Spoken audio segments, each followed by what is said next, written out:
Assalamualaikum warahmatullahi wabarakatuh. Saya Aulia Rahmani, NIM 19045059, Program Studi Pendidikan Geografi.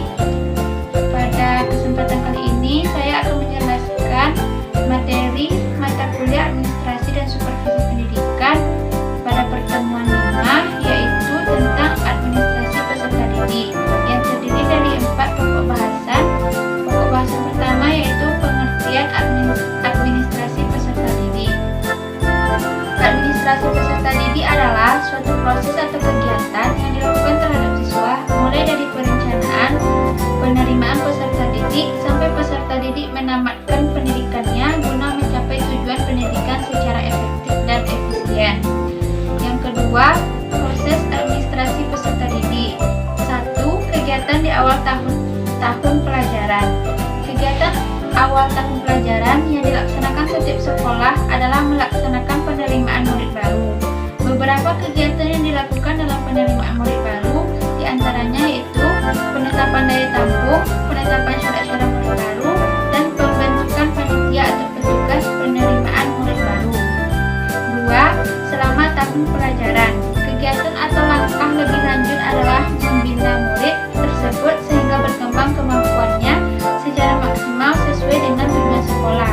Pembinaan murid dilakukan agar murid mengenal lingkungan tempat belajar mereka dan dapat menyesuaikan diri dengan tuntunan sekolah. Beberapa hal yang dapat dilakukan dalam rangka pembinaan murid adalah: yang pertama, orientasi untuk murid baru.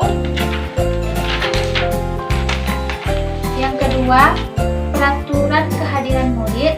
Yang ketiga, promosi dan mutasi murid. Yang keempat, tata tertib sekolah. Yang kelima, ganjaran dan hukuman. 3. Akhir tahun pelajaran. Kegiatan pada akhir tahun adalah pelaksanaan ujian nasional dan ujian akhir semester. Yang ketiga, instrumen administrasi peserta didik. Instrumen administrasi peserta didik terdiri dari manual dan elektronik.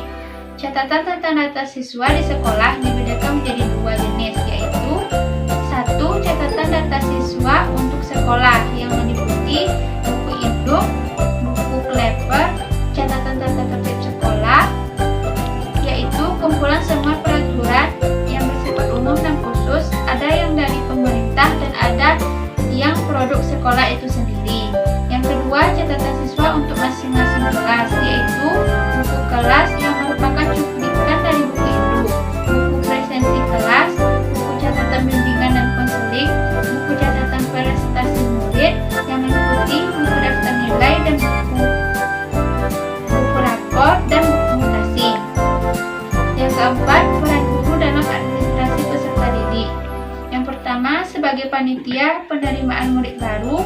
Yang kedua, berperan dalam memudahkan murid agar dapat beradaptasi cepat dengan lingkungan sekolah. Yang ketiga, mencatat setiap kehadiran murid secara kontinu dan teliti. Yang keempat, menciptakan suasana yang menimbulkan motivasi siswa untuk berprestasi tinggi. Dan yang kelima, menciptakan disiplin sekolah atau kelas yang baik. Sekian pemaparan materi dari saya untuk pertemuan 5 terkait administrasi peserta didik. Mohon maaf jika banyak kekurangan. Assalamualaikum warahmatullahi wabarakatuh.